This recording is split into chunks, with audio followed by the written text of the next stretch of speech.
به ونتوكل عليه ونعوذ بالله من شرور أنفسنا ومن سيئات أعمالنا من يهده الله فلا مضل له ومن يضلل فلا هادي له واشهد أن لا إله إلا الله وحده لا شريك له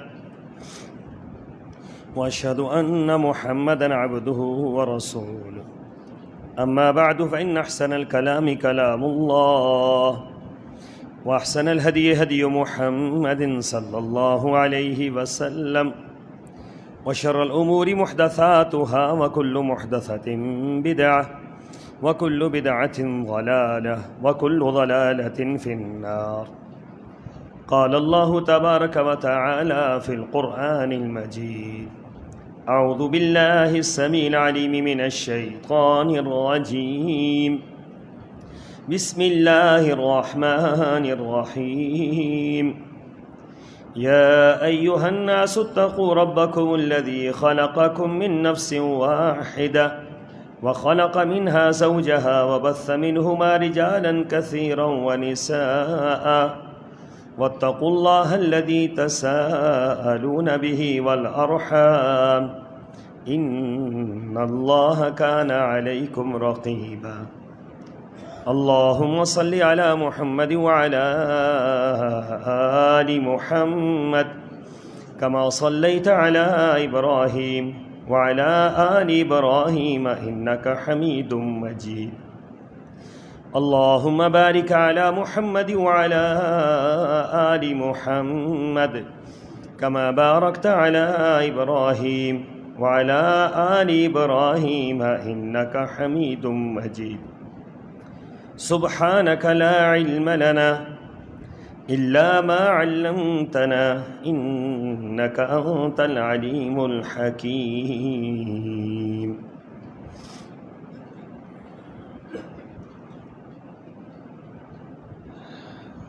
لوگو اپنے رب سے ڈرتے رہو جس نے تمہیں ایک جان سے پیدا کیا، پھر اسی سے اس کا جوڑا بنایا، پھر دونوں سے دنیا میں بہت سے مرد اور عورتیں پیدا کی، اور اس اللہ سے ڈرو جس کا واسطہ دے کر تم ایک دوسرے سے اپنا حق مانگتے ہو، اور قریبی رشتہ داروں کے معاملے میں بھی اللہ سے ڈرتے رہو، بے شک اللہ تم پر ہر وقت نظر رکھے ہوئے ہے۔ آیت نمبر 1 سورہ النساء۔ معزز سامعین گرامی، ہمارا موضوع معاشرے کا ایک اہم ترین موضوع، اور اس پر چند گزارشات، اور آج کا خطبہ اس حوالے سے آخری خطبہ ہے۔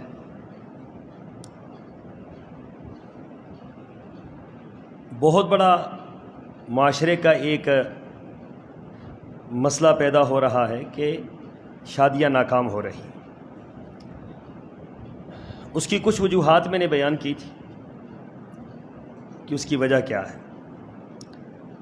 اور کچھ آج کے خطبے میں خلاصے کے طور پر چند باتیں بیان کی جائیں گی، اس نیت اور اس ارادے کے ساتھ کہ اللہ تعالیٰ پہلے مجھے اور پھر ہم سب کو اس پر عمل پیرا ہونے کی توفیق عطا فرمائے۔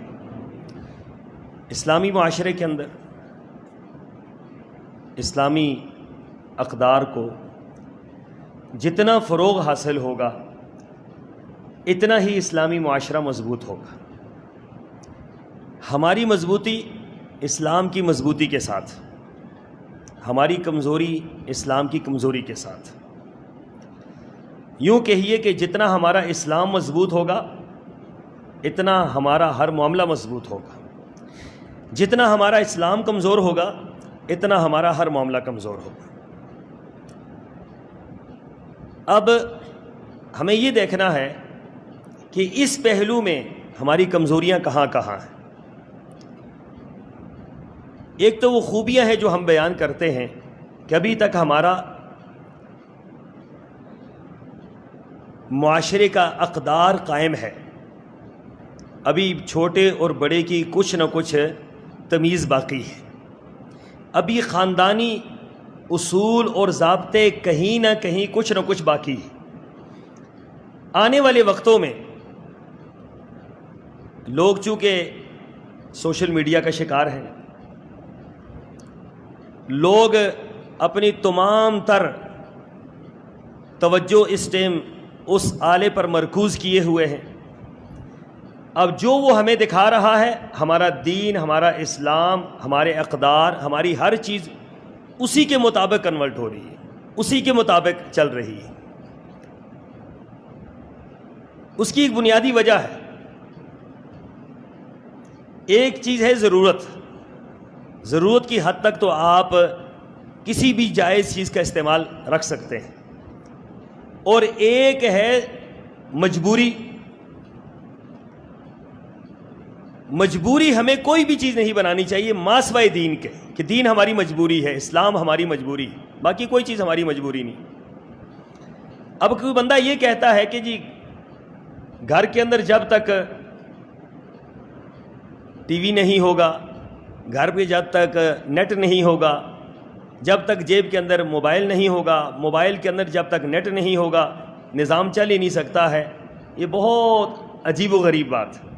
آج بھی دنیا کے اندر کئی ملک ایسے ہیں جو اس کے بغیر چل رہے ہیں اور کامیاب ترین چل رہے ہیں۔ اس سے پہلے ہم لوگ بھی اسی طرح چلتے رہے۔ اگر 10 سال پہلے پیچھے چلے جائیں آپ، تو ہم میں سے تو کسی کی جیب میں یہ کچھ نہیں تھا، نہ ہماری ضرورت تھی نہ ہماری مجبوری تھی۔ آج ضرورت ضرور ہے ہماری، میں اس کی ضرورت سے انکاری نہیں ہوں، لیکن ہم نے اس کو مجبوری بنا لیا اور ہم اس سے دین لینا شروع ہو گئے۔ پہلے لوگ مسئلہ ہم سے پوچھتے تھے کہ شاہ صاحب فلاں عالم دین سے سنا، فلاں عالم دین سے سنا، اب یہ کہتے ہیں کہ ہم نے یوٹیوب سے سنا ہے۔ یوٹیوب کون سا عالم دین ہے بھائی؟ آپ نے کہاں سے دیکھا؟ ہم نے جو ہے نیٹ سے دیکھا ہے۔ نیٹ، یہ کتابیں آپ نے کیوں چھوڑ دی؟ آپ کا مطالعہ کتابوں سے ڈسکنیکٹ ہو گیا ہے اور جڑ گیا ہے کس کے ساتھ؟ گوگل کے ساتھ جڑ گیا ہے، نیٹ کے ساتھ جڑ گیا ہے۔ تو یہیں سے کمزوریاں شروع ہو گئی ہماری۔ ہماری مضبوطی کتاب کے ساتھ تھی، ہماری مضبوطی ہمارے دین کے ساتھ تھی، ہماری مضبوطی ہمارے اقدار کے ساتھ تھی، ہماری مضبوطی ہماری آپس میں تعلق اور پیار محبت کے ساتھ تھی۔ یہ ساری مضبوطیاں ہماری کمزوریوں میں بدل گئیں۔ اب وہ کمزور دھاگا ہمارے پاس ہے کہ جس کی حیثیت ہی کچھ نہیں۔ یوں سمجھیے کہ آج معاشرے کا 80% طبقہ وہ اس کے ہاتھوں جو ہے وہ قید ہو چکا ہے۔ اس بنا پر یاد رکھیں، پہلے تو اس کو کنٹرول کریں، اپنے گھر میں کنٹرول کریں، اپنے ماحول میں کنٹرول کریں، جتنا ہو سکتا ہے آپ اس پر قابو پائیں۔ اس کو ضرورت رہنے دیں، مجبوری نہ بنائیں۔ اسی حد تک اس کو استعمال کریں جس حد تک آپ کی ضرورت ہے، اس سے آگے نہ لے کر جائیں اس کو۔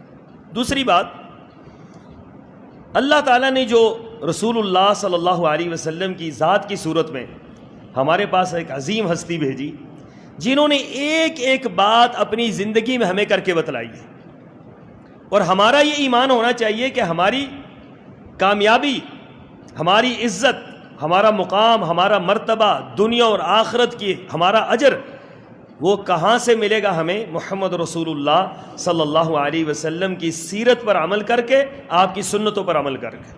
کل امتی یدخلون الجنہ الا من ابا، ساری کی ساری امت جنت میں جائے گی مگر وہ نہیں جائیں گے جو جنت میں جانے سے انکار کر رہے ہیں۔ قیل لہ من ابا یا رسول اللہ، اللہ کے رسول صلی اللہ علیہ وسلم سے پوچھا گیا، صحابہ کرام نے پوچھا، اے اللہ کے رسول صلی اللہ علیہ وسلم، کون ہے جو جنت میں جانے سے انکار کرے گا؟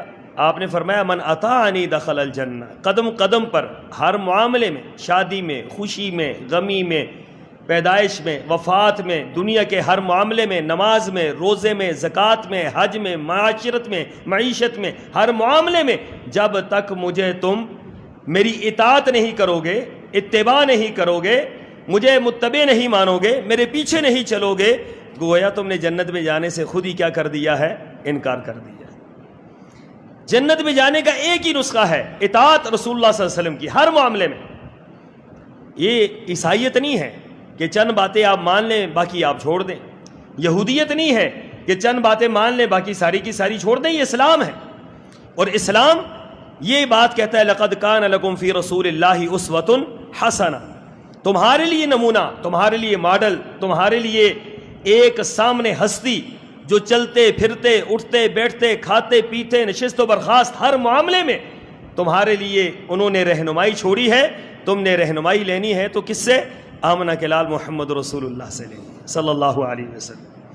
تو ہم تو اتنے خوش نصیب لوگ ہیں کہ ہمارے لیے رہنمائی تو اللہ کے رسول کی موجود. ہمیں کیا ضرورت پڑ گئی ہم معاشرے کو دیکھیں، معاشرہ کدھر جا رہا ہے، لوگ کدھر جا رہے ہیں، رشتہ دار کدھر جا رہے ہیں، لوگ کیا کہیں گے، فلاں کیا ہوگا، فلاں کیا ہوگا. نہیں، ہمیں یہ دیکھنا ہے کہ محمد رسول اللہ صلی اللہ علیہ وسلم نے کیا فرمایا ہے. بس اس بات پر جب ہم آ جاتے ہیں تو ہمارے اکثر مسئلے حل ہو جاتے ہیں. دیکھیں شادی ہی کو لے لیجئے جو آج ہمارے لیے گمبھیر مسئلہ ہے. رسول اللہ صلی اللہ علیہ وسلم کے زمانے میں یہ مسئلہ ہی کوئی نہیں تھا. حضرت جابر رضی اللہ تعالیٰ عنہ رسول اللہ صلی اللہ علیہ وسلم سے ملے، فرمانے لگے کہ میرے کپڑوں کے اوپر خوشبو کا نشان تھا.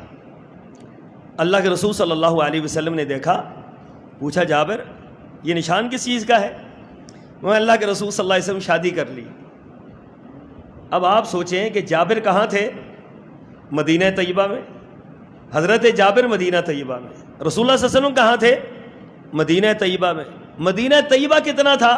جتنی آج مسجد نبوی ہے، جتنی آج مسجد نبوی ہے اتنا مدینہ طیبہ تھا. یعنی 1 کلومیٹر کے اندر اندر یہ سارا معاملہ تھا. اللہ کے رسول بھی وہاں پر موجود، حضرت جابر بھی وہاں پر موجود. اللہ کے رسول صلی اللہ علیہ وسلم کی موجودگی میں حضرت جابر کی شادی ہوئی اور رسول اللہ صلی اللہ علیہ وسلم کو پتہ بھی نہیں چلا حضرت جابر کی شادی ہوئی. اور یہ جابر وہ ہیں رضی اللہ تعالیٰ عنہ کہ کسی نے پوچھا کہ کائنات کے اندر آپ کو سب سے زیادہ پیارا کون ہے؟ تو فرماتے ہیں کہ میں تمہیں ایک مسئلے سے بات سمجھاتا ہوں. کہا وہ کیسے؟ کہا ایک رات اللہ کے رسول صلی اللہ علیہ وسلم کے ساتھ میں چھت کے اوپر تھا، 14ویں رات کا چاند چمک رہا تھا اور میں رسول اللہ کو بھی دیکھ رہا تھا، 14ویں رات کے چاند کو بھی دیکھ رہا تھا. تو میرے دل کے اندر ایک خیال آیا کہ 14ویں رات کا چاند زیادہ خوبصورت ہے یا آمنہ کا لال زیادہ خوبصورت ہے؟ تو کہنے لگے کافی دیر میں اس بات کو سوچتا رہا، آخر کار میرے ایمان نے نہیں، میری یقین نے، عین الیقین نے یہ فیصلہ کیا کہ اس چاند کے اندر اتنی خوبصورتی نہیں جتنے آمنہ کے لال کے اندر خوبصورتی ہے. تو یہ وہ جابر ہیں کہ جو رسول اللہ صلی اللہ علیہ وسلم کو کائنات کا سب سے عظیم ترین انسان مانتے ہیں اور سب سے زیادہ محبت کرتے ہیں. ان کی شادی ہوئی ہے، رسول اللہ کو پتا، رسول اللہ کو نہیں پتا. اللہ کے رسول صلی اللہ علیہ وسلم پوچھ رہے ہیں کہ جابر یہ کیا ہے؟ میں اللہ کے رسول شادی کی. تو حضرت جابر نے یہ نہیں کہا کہ جنت میری وجہ سے مل رہی ہے، مجھے ہی شادی میں آپ نہیں بلا رہے. نکاح کس نے پڑھایا ہے؟ مجھے بلانا تک، ولیمہ بھی مجھے نہیں کھلایا تم نے. اب یہ آج کل یہ ایک بہت بڑا مسئلہ ہے کہ جب تک پورا خاندان نہیں، پوری نسل شادی میں شامل نہ ہو ہمارا مسئلہ ہی حل نہیں ہوتا. آج ہم نے اپنے ناک کا مسئلہ اس کو بنایا ہے، شریعت کا مسئلہ کوئی بھی نہیں. شریعت تو کوئی تقاضا کرتی نہیں اس حوالے سے. شریعت نے کچھ بھی نہیں کہا کہ آپ نے یہاں تک اس کو پہنچانا ہے. حضرت جابر بہت کچھ کر سکتے تھے. اچھا یہ چھوڑیے، حضرت جابر کے بارے میں کہا جا سکتا ہے کہ حضرت جابر کمزور انسان تھے، دولت کم تھی. چلیں ایک اس سے بھی بڑے عظیم صحابی ہیں حضرت عبد الرحمن بن عوف رضی اللہ تعالیٰ عنہ. انہوں نے شادی کی. رسول اللہ صلی اللہ علیہ وسلم نے دیکھا تو کپڑے بڑے خوبصورت پہنے ہوئے ہیں اور اللہ کے رسول کے سامنے آئے. کہا جابر، کہا عبد الرحمن خیریت ہے؟ آج بہت اچھا لباس پہن رکھا. کہا اللہ کے رسول شادی ہو گئی. اچھا. اب حضرت عبد الرحمن بن عوف، یہ عبد الرحمن بن عوف وہ تھے جو مکہ مکرمہ چھوڑتے ہوئے اپنی بیوی کو بھی رسول اللہ پر قربان کر آئے، اپنے بچے کو بھی رسول اللہ پر قربان کر آئے، اپنا سارا مال رسول اللہ پر قربان کر آئے، یہاں تک کہ اپنی جوتیاں بھی چھوڑ کر آ گئے اور بغیر جوتیوں کے مکہ مکرمہ سے چلے مدینہ طیبہ میں پہنچے. فجر کی نماز کے اندر اللہ کے رسول نے دیکھا تن پر پھٹے پرانے کپڑے ہیں، پاؤں چھالے چھالے ہیں، اتنی بڑی بڑی زبان کے اوپر جو ہے وہ چھالے چڑھے ہوئے ہیں، جسم جو ہے وہ بھرا ہوا ہے، گرد آلود ہے. فرمایا یہ کیا حالت بنا رکھی ہے عبد الرحمن، تم تو ایک بڑے انسان تھے اور تم ایک بڑے قبیلے سے تھے اور بڑے دولت مند تھے، آج تمہارا کیا حال ہے؟ کہنے لگے اللہ کے رسول صلی اللہ علیہ وسلم سب کچھ قربان کر کے آپ کے قدموں میں آ گیا. تو اللہ کے رسول صلی اللہ علیہ وسلم نے کیا فرمایا تھا؟ جابر اگر تم نے جنت پا لی ہے تو تم نے کچھ بھی نہیں قربان کیا ہے, تم نے سب کچھ پا لیا ہے کچھ نہ قربان کر کے. تم نے تھوڑی قربانی دی, بڑا کچھ پا لیا ہے. تو یہ عبد الرحمن بن عوف ہیں جو رسول اللہ کے لیے سب کچھ چھوڑ کر آئے تھے, لیکن شادی کے موقع پر اللہ کے رسول صلی اللہ علیہ وسلم کو بلایا. اللہ کے رسول صلی اللہ علیہ وسلم کو پتہ ہی نہیں ہے شادی کب ہو رہی ہے, کہاں ہو رہی ہے, کس وقت. مدینہ طیبہ کے اندر ہو رہی ہے, مدینہ طیبہ میں ہو رہی. اور پھر دلچسپ بات یہ ہے کہ اللہ کے رسول صلی اللہ علیہ وسلم فرما رہے کہ جابر اولم ولو بشاتن, ولیمہ کرنا اگرچہ ایک بکری کیوں نہ ہو.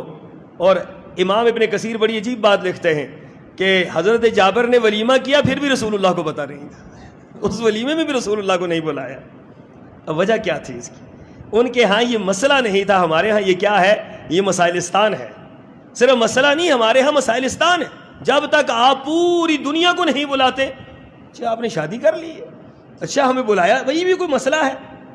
یہ سنت ہے, سنت پوری کرنی ہے. معاشرے کے اندر اس کو ہم نے رسومات کو ختم کرنا ہے, غلط باتوں کو ہم نے ختم کرنا ہے, اس کو آسان بنانا ہے, لیکن آئے دن اس کو مشکل کی طرف لے کر جا رہے ہیں. تو یہ دو مثالیں میں نے آپ کو صرف اس لیے دی ہیں کہ رسول اللہ صلی اللہ علیہ وسلم کے مبارک زمانے میں یہ مسئلہ نہیں تھا. آج کے زمانے میں یہ بہت بڑا مسئلہ, لیکن ہم نے خود بنایا ہوا ہے, شریعت کا بنایا ہوا نہیں. دوسری بات, نکاح کے موقع پر میں نے پچھلے جمعے میں عرض کیا تھا کہ ناجائز شرطیں نکاح کے موقع پر جو رکھی جاتی ہیں اس کی وجہ سے شادیاں ناکام ہو رہی ہیں. ناجائز شرطیں, انہیں پچھلے جمعے میں نے عرض کیا تھا کہ ضرورت سے زیادہ مہر شریعت کا حکم ہے. یہ نہ لڑکے کو پھنسانے کے لیے ہے, نہ لڑکے کو دبانے کے لیے ہے, اور نہ ہی لڑکے کے خاندان کو تنگ کرنے کے لیے. یہ صرف ایک شریعت کا حکم ہے جو آپ نے رکھنا ہے. دوسری بات, مہر کے متعلق ہمارے یہاں دو تصور ہیں. ایک تصور یہ ہے لوگوں کا کہ مہر رکھ لو, دینا کس نے ہے.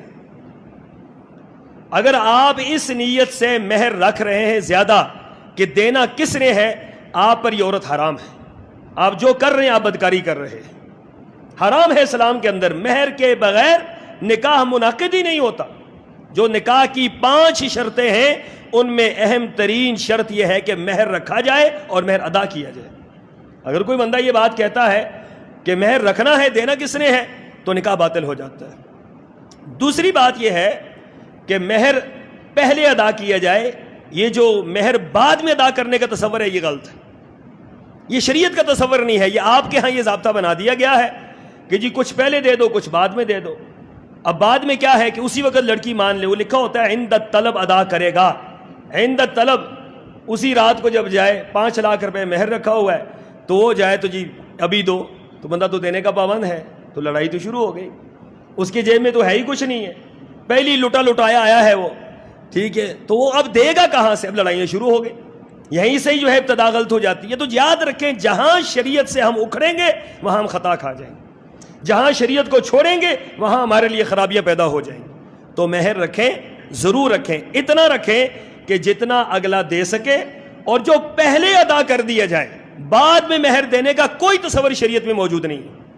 رسول اللہ صلی اللہ علیہ وسلم کے مبارک زندگی میں آپ کے جتنے نکاح ہوئے آپ نے پہلے مہر ادا کیا. یہاں تک کہ حضرت ام حبیبہ رضی اللہ تعالی عنہ, نجاشی بادشاہ کے ہاں نکاح ہوا, اس نے نکاح پڑھا تھا, نجاشی بادشاہ نے نکاح پڑھا, اور مہر مقرر ہوا 4000 درہم بادشاہ نے مقرر کیا.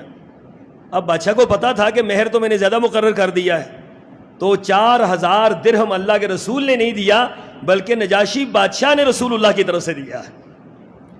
یہ 4000 درہم, اور اسی وقت دیا. جیسے ہی نکاح پڑھایا ساتھ ہی وہ مہر دے دیا گیا کہ مہر کی بات ختم ہو گئی. یہ جو بعد کا معاملہ ہے نا مہر کا, یہ قطعاً درست نہیں ہے. یاد رکھیں یہی خرابیوں کا باعث بن جاتا ہے. شریعت کی خلاف ورزی ہے تو ظاہر بات اس کے اندر خیر نہیں ہے. دوسری بات, نکاح فارم کے اندر ایک جملہ لکھا ہوا ہے ہمارے ہاں, بصورت ناچاکی خرچ ادا کرنے کا پابند ہوگا. اب یہ اندازہ لگائیں کہ ہمارے ہاں اکثر لوگ یہ بات کہتے ہیں جب میں نکاح پڑھاتا ہوں یا کوئی بھی, جی یہاں شاہ صاحب یہاں لکھ دیں بصورت ناچاکی لڑکا 10,000 دینے کا پابند ہے. اچھا آپ نے ابھی شادی ہوئی نہیں ہے, ابھی شادی ہوئی نہیں ہے, ابھی رخصتی بھی نہیں ہوئی, ابھی لڑکی کا چہرہ لڑکے نے نہیں دیکھا ہے, آپ نے ناچاکی کی بنیاد ڈال دی ہے. تو کام تو یہیں سے خراب ہو گیا. شیطان کو آپ نے داخل کر دیا یہاں سے. اس کا مطلب ہے کہ یہ تو نیت آپ کی خراب ہے کہ آپ نچاکی ڈالنا چاہتے ہیں, یا آپ لڑکی کے ذہن میں ڈالنا چاہتے ہیں کہ جس ٹائم مرضی ہے تو نچاکی کر لے, تجھے 10,000 روپے بیٹھے بٹھایا مل جائے گا. خلاف شریعت شرط. جس شرط کی بنیاد شریعت پر نہ ہو, یاد رکھیں وہ شرط حرام ہوتی ہے. جب اللہ کے رسول صلی اللہ علیہ وسلم نے نہیں رکھی, جب اسلام نے یہ شرط نہیں ڈالی, آپ کون ہوتے ہیں یہ شرط ڈالنے والے؟ بصورت نچاکی لکھیں جی, میں نے اپنے ہاتھوں سے ساتھیوں کو یہ روکا ہے, خدا ایسا نہ کرے. نہیں, وہ ایک بندے نے خود لکھ دیا, اس نے لکھا تھا 1,00,000 روپیہ بصورت نچاکی ماہانہ دینے کا پابند ہے. 4 دن کے بعد آیا, کہتا ہے نچاکی ہو گئی ہے. میں نے کہا آپ نے 1,00,000 روپیہ لینا تھا. 4 دن بعد صرف یہ نکاح خراب ہو گیا. کیوں؟ آپ نے بنیاد ہی غلط ڈال دی. بصورت نچاکی کیا مطلب ہوتا ہے؟ آپ ایک شادی کر رہے ہیں, مضبوط بنیاد کے ساتھ شادی کر رہے ہیں, ایمان اور یقین کے ساتھ شادی کر رہے ہیں, آپ محبت کے ساتھ شادی کر رہے ہیں, اس کے درمیان آپ نے جب یہ شرط رکھ دی ہے بصورت نچاکی 5,000 10,000 دے گا, تو نچاکی کی بنیاد آپ نے رکھ دی. تو خدا ایسی شرطیں نہ رکھیں جو اسلام نے نہیں رکھی, ایسی شرطوں کی پابندی نہ لگائیں جو اسلام نے نہیں لگائی ہے. رسول اللہ صلی اللہ علیہ وسلم نے منع کیا ایسی چیزوں سے, فرمایا خبردار ایسی شرطیں رکھو کہ جس کی بنیاد غلط ہو جائے. تو یہ بھی ایک شادی کی ناکامی کا ایک بہت بڑا سبب ہے کہ ہمارے ہاں لکھا جاتا ہے, اور نکاح نامے کے اندر یہ چیز موجود ہے. تیسری ایک اور چیز اسی نکاح نامے کے اندر لکھا ہوا ہے, یہ ہمارا نکاح نامہ بھی جو ہے نا, یہ شادیوں کی ناکامی کا سبب ہے. جو ہمارے ہاں نکاح نامہ ہے یہ شادیوں کی ناکامی کا سبب ہے. اس کے اندر ایسی شرائط لکھ دی گئی ہیں جو شادیوں کا ستیہ ناش کر کے رکھ دیتی. اس میں ایک شرط یہ بھی ہے, کیا لڑکے نے دوسری شادی کے لیے پہلی بیوی سے اجازت لے رکھی ہے؟ یہ خلاف شریعت ہے. اب یہ جملہ جو آپ کو میں کہہ رہا ہوں, یہ جملہ ذرا غور سے سنیے. میرا کہنے کا مطلب یہ نہیں ہے کہ ہر بندے کو شادی کرنی چاہیے, قطعاً یہ مطلب کوئی نہ لے اپنا. یہ ہر بندے کا اپنا اور اللہ کا معاملہ ہے اور شریعت کا معاملہ ہے. لیکن میرے کہنے کا مطلب یہ ہے کہ کوئی ضابطہ نہیں ہے شریعت کا کہ کسی بندے پر دوسری شادی پر کوئی قطعاً عائد کی جائے.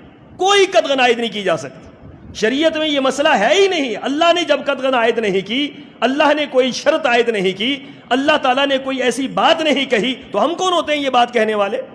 خلاف شریعت, خلاف شریعت ہے. میں اس لیے نہیں کہتا کہ میں نے 2 کی ہوئی ہیں, میں اس لیے کہتا ہوں میری بھی بیٹیاں ہیں, میری بھی بیٹیاں ہیں, یہ ساری میری بیٹیاں ہیں, یہ ساری میری بہنیں ہیں. لیکن اسلام ہمیں سب سے زیادہ عزیز ہے, یاد رکھیں. اسلام ہمیں سب سے زیادہ عزیز ہے. اسلام سے بڑھ کر ہمیں کوئی چیز عزیز نہیں. اسلام کے اصول ہمیں سب سے زیادہ عزیز ہے. اس لیے یہ بات کہتے ہیں کہ یہ خلاف شریعت ہے, یہ شرط خلاف اسلام ہے. یہ شرط, اس شرط نے ستیہ ناش کر دیا پورے معاشرے کا. لوگ برائی کی طرف چلے گئے, لوگ شادی کی طرف نہیں آتے. خاوند جب بات کرتا ہے شادی کی تو بیوی کہتی ہے پہلے لکھ کر دو. کون لکھ کر دیتا ہے؟ سوال ہی پیدا نہیں ہوتا کوئی لکھ کر دے. بیوی لکھ کر دے گی؟ مر جائے گی, لکھ کر نہیں دے گی. ہم جس معاشرے میں رہتے ہیں اس معاشرے میں کوئی لکھ کر نہیں دیتا ہے. یہ کہپی کہنی ہے کہ لوگ لکھوا لیں گے, یہاں تو لکھتا ہی کوئی نہیں ہے. یہ پنجاب ہے بھائی, ٹھیک ہے, پنجاب کے اندر غلبہ ہے.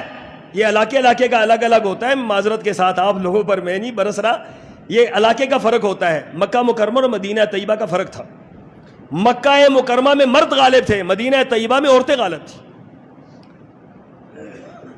حدیث کے الفاظ ہیں, مدینہ طیبہ میں عورتیں غالب تھیں, مکہ مکرمہ میں مرد غالب تھے. عمر رسول اللہ کے پاس آ کر کہتے ہیں اللہ کے رسول, مدینہ طیبہ میں ہمارے سامنے یہ بولتی نہیں تھی, یہاں میں بولنے ہی نہیں دیتی. اور یہی معاملہ ہے کہ یہ جو کچھ علاقے ہیں, علاقوں میں یہ قدرت فطرتی بات ہوتی ہے. یہ آپ کو اور ہمارا مسئلہ نہیں ہے, قصور نہیں ہے, فطرتی بات. ہمارے ہاں عورتیں غالب ہیں, ان پیچھے ٹرائبل ایریا مرد غالب ہیں. یہ فطرتی کوئی معاملہ ہے, اللہ تعالیٰ کی تقسیم ہے میرے رب کی. تو اس بنا پر یہ معاملہ اتنا خطرناک ہے کہ دوسری شادی کے لیے پہلی بیوی کی اجازت قطعاً شریعت میں ایسا کوئی مسئلہ نہیں. کوئی کرے یا نہ کرے, خلاف شریعت, خلاف اسلام. رسول اللہ صلی اللہ علیہ وسلم کی شریعت کی دھجیاں بکھیرنے کے مترادف ہے جو بندہ یہ مطالبہ کرتا ہے. جب اسلام نے یہ مطالبہ نہیں رکھا, جب شریعت نے یہ مطالبہ نہیں رکھا, ہم اور آپ کون ہوتے ہیں یہ مطالبہ رکھنے والے؟ اس لیے یاد رکھیں خلاف شریعت شرط ہے. اور یہ شرط جب عائد کی جاتی ہے, اس بنا پر لوگوں کے ہاں لڑائیں جھگڑے شروع ہو جاتے ہیں. اس بنا پر پھر کئی گناہ کے اور راستے کھلتے ہیں, کئی برائیوں کے اور راستے کھلتے ہیں, جس کے ذمہ دار آپ اور ہم ہیں معاشرے کے اندر. اگلی بات, رسول اللہ صلی اللہ علیہ وسلم کے مبارک زمانہ میں سارے کا سارا بوجھ شادی کا لڑکے کے اوپر ہوتا تھا، لڑکی کے اوپر کچھ نہیں ہوتا تھا. نان، نفقہ، رہائش، کپڑے، کھانا پینا، پہننا، سب کچھ کس کی ذمہ داری ہے؟ مرد کی ذمہ داری. عورت کی کوئی ذمہ داری نہیں، عورت کی کوئی ذمہ داری نہیں. ہمارے ہاں کیا ہے؟ ہمارے ہاں جہیز کا مطالبہ ہے، اور جہیز ایک ایسا بڑا مسئلہ ہے آج معاشرے کا. ہمارے بعض علماء اس کو لعنت تک کہہ دیتے ہیں، میں لعنت نہیں کہتا، لیکن میں یہ ضرور کہتا ہوں کہ معاشرے کا بہت بڑا مسئلہ بن چکا ہے آج. یقیناً اتنا بڑا مسئلہ ہے آج کہ اس کے بارے میں علماء کرام کو آواز بلند کرنی چاہیے، دیندار طبقوں کو میدان میں آنا چاہیے اور اس کے خلاف بات کرنی چاہیے، اس کو روک ڈالنی چاہیے، اس کے خلاف مضبوط اور توانا احتجاج ہونا چاہیے کہ یہ جہیز اسلام کے خلاف ایک رسم ہے. یاد رکھیں اسلام کے اندر جہیز کی کوئی گنجائش نہیں ہے. اس پر کئی خطبے دے سکتا ہوں میں، لیکن میں آپ کو صرف بات سمجھانا چاہتا ہوں کہ اسلام کے اندر جہیز کی کوئی گنجائش نہیں ہے. جہیز غیر شرعی بات. جہیز عورت کے لیے آج کل کے دور میں ایک بہت بڑا مسئلہ بنا ہوا ہے. بچیاں گھروں سے رخصت نہیں ہو پا رہی صرف جہیز نہ ہونے کی وجہ سے، اور لڑکے کی طرف سے مطالبہ ہوتا ہے جہیز دے. جہیز آئے گا، اور پھر جہیز صرف ایک مطالبہ نہیں ہوتا بلکہ پورے مطالبات ہوتے ہیں. ایک ایک چیز الگ الگ لی جاتی ہے، گاڑیاں تک لی جاتی ہے، مکانات تک لیے جاتے ہیں، فرنیچر تک لی جاتے ہیں، دنیا کی ہر چیز لی جاتی ہے. سوچنے کی بات یہ ہے کہ اللہ تعالیٰ نے یہ ضابطہ بنایا، اللہ کے رسول نے یہ ضابطہ بنایا، اسلام نے یہ ضابطہ بنایا، خلاف شریعت، خلاف ضابطہ. رسول اللہ صلی اللہ علیہ وسلم کے مبارک زمانہ میں حضرت فاطمہ کی مثال دیتے ہیں لوگ. حضرت فاطمہ کو اللہ کے رسول صلی اللہ علیہ وسلم نے کیا دیا تھا؟ 3 چیزیں دی تھی. نمبر 1 لوٹا دیا تھا، نمبر 2 تکیہ دیا تھا، نمبر 3 چکی دی تھی، وہ آٹا پیسنے کے لیے چکی دی تھی. یہ 3 چیزیں دی تھی. اب آئیے یہ 3 چیزیں اللہ کے رسول صلی اللہ علیہ وسلم نے کیوں دی تھی؟ یہ جہیز تھا یا یہ تعاون تھا حضرت علی کے ساتھ؟ حضرت علی آپ کی اطلاع کے لیے عرض ہے کہ رسول اللہ کی کفالت میں تھے. جس طرح اللہ کے رسول ابو طالب کی کفالت میں رہے، اس طرح حضرت علی کس کی کفالت میں رہے؟ رسول اللہ کی کفالت میں. ان کے پاس نہ مکان تھا نہ گھر بار تھا، یہ رسول اللہ کے ساتھ رہتے تھے. جب شادی کا موقع آیا تو کچھ بھی نہیں تھا پاس. تو اللہ کے رسول صلی اللہ علیہ وسلم نے فرمایا کہ علی مہر کیا دو گے؟ کہا اللہ کے رسول میرے پاس تو ہے ہی کچھ نہیں ہے. اللہ کے رسول نے فرمایا نہیں، تمہارے پاس ایک چیز ہے. کہا وہ کیا ہے؟ کہا کہ تمہارے پاس وہ زرہ کہاں جو تمہیں خیبر کے موقع پر زرہ ملی تھی وہ کدھر ہے؟ وہ تو میرے پاس ہے. کہا ٹھیک ہے جاؤ یہ زرہ لے کر جاؤ اور یہ زرہ فروخت کرو. کہا اللہ کے رسول کہاں فروخت کروں؟ اللہ کے رسول صلی اللہ علیہ وسلم نے فرمایا جاؤ عثمان کو دے. عثمان کے پاس جاؤ اور جا کر ان کو دو. یہ حضرت عثمان کے دروازے پر گئے، اپنی زرہ ہاتھ میں لی ہوئی ہے. کہتے ہیں عثمان یہ زرہ بیچنے کے لیے آیا ہوں. کہا کیوں بیچنے لگے ہو؟ کہا جی میرا شادی کا معاملہ ہے، خرچہ نہیں ہے پاس، تو کچھ چیزیں لینی ہیں، تو آپ یہ میری زرہ لے لیں اور مجھے آپ پیسے دے دیں. حضرت عثمان نے کہا کتنے کی؟ کہا اتنے کی. حضرت عثمان نے ڈبل پیسے دیے اور دے کر ان سے زرہ لے لی. زرہ لے کر ان کو پیسے دیے، وہ نکل گئے. جب جانے لگے کہا علی ادھر واپس آؤ. کہا علی زرہ سے کیا کرتے ہو؟ کہا جہاد کرتا ہوں. کہا جاؤ یہ زرہ لے جاؤ، جہاد تم کرو گے اور ثواب کس کو ملے گا؟ ثواب عثمان کو ملے گا. اس صحابہ کرام کی محبت بھی کیسی تھی نا، آج ان کو آپس میں لڑانے کی کوشش ہو رہی. کہا یہ زرہ بھی لے جائیں، یہ پیسے بھی لے جائیں، میرے لیے ثواب کا باعث ہے. اب یہ جو پیسے لائے گئے تھے یہ لا کر رسول اللہ کو دیے. اللہ کے رسول صلی اللہ علیہ وسلم نے یہ 3 چیزیں اس سے خریدی تھیں بیٹی کے لیے. اسے کہاں جہیز ثابت ہوتا ہے جی؟ رسول اللہ نے اپنی طرف سے تو دیا ہی نہیں ہے. یہ تو حضرت علی کے پیسے تھے، حضرت علی نے زرہ بیچی تھی، اس پر جو پیسے ملے اس سے اللہ کے رسول نے کیا کیا؟ حضرت علی کو لے کر دیا، حضرت فاطمہ کو لے کر نہیں دیا. اس لیے مسئلے کو خلط ملط نہیں کرنا چاہیے. یہ دلیل دیتے ہیں لوگ حضرت فاطمہ کو رسول اللہ نے جہیز دیا تھا. کتنا بڑا الزام ہے یہ تو ہندوانہ رسم ہے، یہ ہندوؤں کے ہاں یہ معاملہ چلا ہے. یہاں اس کو دیج کہتے ہیں، دیج. اس لیے اس کو کہا جاتا ہے کہ ہندوؤں کے ہاں بیٹی کو وراثت نہیں ملتی، وہ کچھ دے کر تھوڑا بہت بس بیٹی سے جان چھڑا لیتے ہیں. ہمارے ہاں تو وراثت ملتی ہے، ہمارے ہاں تو وراثت رکھی ہے، پھر ڈبل وراثت ہے، باپ کی طرف سے بھی ہے، خاوند کی طرف سے بھی ہے. تو یہاں جہیز کا کوئی تصور نہیں ہے. یاد رکھیں جہیز ہمارے ہاں بہت بڑا مسئلہ ہے شادیوں کی ناکامی کا، کیونکہ خلاف اسلام ہے، خلاف شریعت ہے، خلاف دین ہے۔ اللہ کے رسول صلی اللہ علیہ وسلم کی اس کے بارے میں کوئی ایسی ہدایت موجود نہیں ہے، لہٰذا جہیز کو ختم ہونا چاہیے۔ اگلی بات اور آخری بات یہ کہنا چاہتا ہوں کہ دیکھیں رسول اللہ صلی اللہ علیہ وسلم نے فرمایا اعظم النکاح برکتاً ایسرھا مؤنۃ، برکت کے لحاظ سے سب سے بہترین نکاح کون سا ہے؟ برکت کے لحاظ سے جس کے اندر خیر ہے، برکت ہے، اچھائی ہے، اللہ کی نصرت ہے، اللہ کی مدد ہے، فرمایا وہ نکاح جس کے اندر خرچہ تھوڑا ہو، جس کے اندر خرچہ تھوڑا ہو۔ اعظم النکاح برکتاً ایسرھا مؤنۃ، فرمایا برکت کے لحاظ سے سب سے بہترین نکاح وہ ہے جس کے اندر خرچہ کم ہو۔ اور حضرت عائشہ صدیقہ مثال دیتی ہیں، فرماتی ہیں کہ رسول اللہ صلی اللہ علیہ وسلم کی ساری بیویوں میں سب سے کم خرچ میرا نکاح ہوا تھا اور سب سے بابرکت میرا نکاح تھا۔